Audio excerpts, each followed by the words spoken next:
everyone, welcome back to my channel. Look at it. If you ask the child to draw a medieval castle, they won't draw this. This is a Wartburg Castle. For nearly 1,000 years, it has looked down upon Germany, surviving wars, empires, and a relentless march of time. But do not let the romantic architecture fool you. Wartburg was not built for beauty, it was built for survival.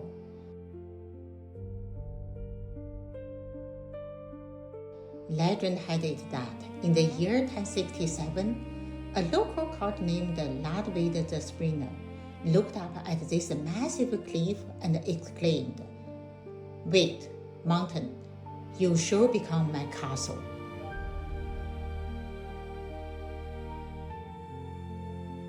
To understand how this dream became reality, we have to look at the very anatomy of the fortress.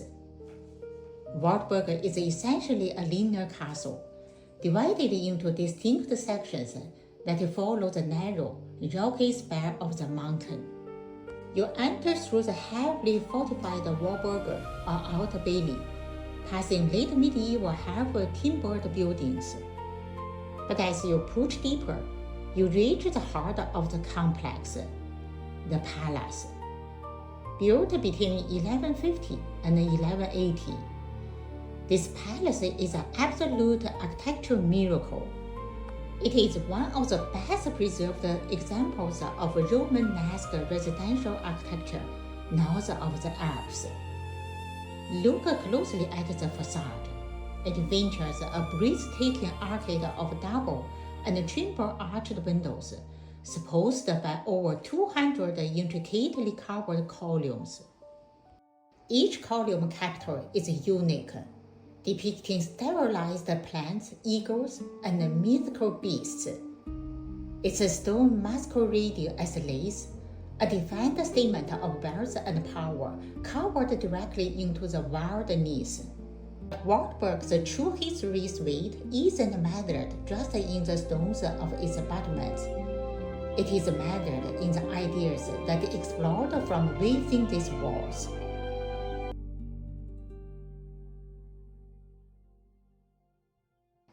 By the later 12th century, Wartburg's architecture underwent a profound psychological shift.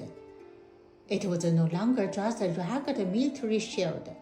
It became a theater of soft power. Landgrave Hammer the first realized that in the medieval world, true dominance wasn't just maintained by iron swords, but by cultural supremacy. He turned this very space, the spectacular three-story palace, into a magnet for Europeans' brilliant, volatile, and highly competitive artistic elite. This room was designed spectacular for the human voice. The thick Romanesque stone walls and timber-beamed ceilings created a flawless acoustic chamber, setting the stage for the legendary Central Greg, the contest of the minstrels. Yet, while these halls echoed with falsettos of points, they also bore witness to an entirely different kind of power, the power of radical sacrifice. Walk down these corridors, and you walk in the footsteps of a literal saint, Elizabeth of Hungary, married into Norwegian's royalty at just 14. She looked out from these opulent romantic windows and saw a village devastated by famine and plague. While her court faded behind the thin stone walls, Elizabeth did the unthinkable for a medieval Rome. She left the security of the fortress, built a hospital at the foot of the mountain, and personally watched the fate of the saint. When her furious brother-in-law confronted her, demanding to see what she was smuggling out of the castle kitchens in her apron, the bread she was carrying, allegedly transformed into a bottle of red roses.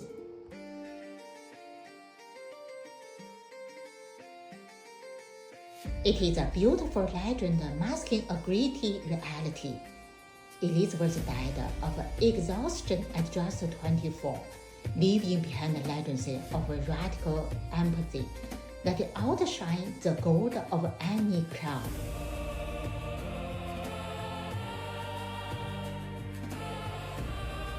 Now, we move forward to May 1521. The atmosphere changes.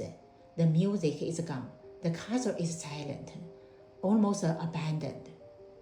And inside this tiny and hated timber room, tucked away in the vaulted, the barefaced residence, a man is hiding for his life. His name is Most Martin eminent Luther. fathers, the hour of reckoning is upon Just us. weeks earlier, We must Luther rise had and stood reform before our the sacred Holy institution. Roman Empire Let and us the restore the Catholic Church's Church integrity at the and Diet of divine Worms, mission. refusing to recant his revolutionary religion's views.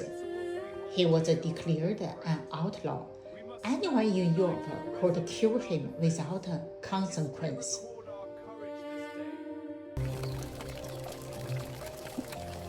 But as Luther rode back into the forest, masked horseman, and pushed his carriage, it looked like an assassination. In reality, it was a staged kidnapping ordered by his protector, Frederick the Wise. Luther was waked away in the dead of night to this very castle, hidden away under the Alliance Junker George, Knight George. He grew a thick beard, traded his monk's robes for a sword, and lived in isolation.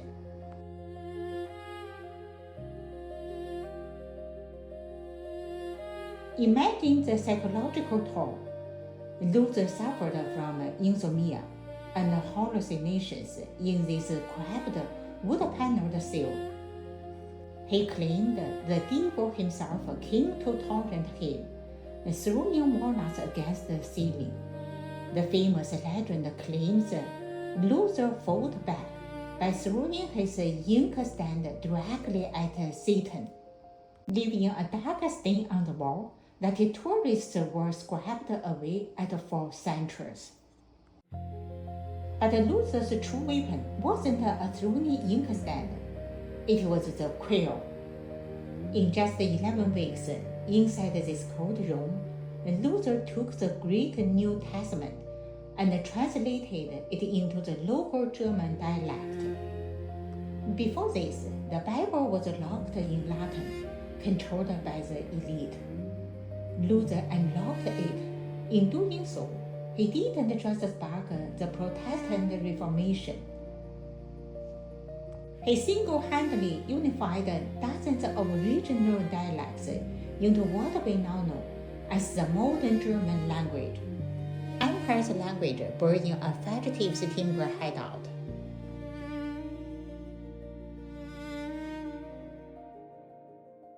But if we are to tell the true story of Wartburg, we must uncover a massive architectural secret. Much of what you see today, when you look at the castle, is actually an illusion. By the 19th century, after centuries of neglect, Wartburg was practically in ruin. Trees were growing inside the collapsed halls. But in the 1800s, Germany was gripped by Romanticism and a desperate desire for national unity. Enter Grand Duke Karl Alexander and his architect Hugo von Regen. Starting in 1838, they embarked on a monumental reconstruction project. This wasn't just a repair job. It was a historicist architecture, an attempt to create an idealized, heroic version of the Middle Ages. They rebuilt the massive 40-meter South Tower, completely redesigned the interior spaces, and added the Grand Festival Hall. It was during this era of reinvention, in October 1817, that 500 German university students marched up this mountain. They gathered in the shadows of these rising walls because Wartburg represented a unity German spirit. They brought flags of black, red, and gold, the colors of freedom, and demanded liberty.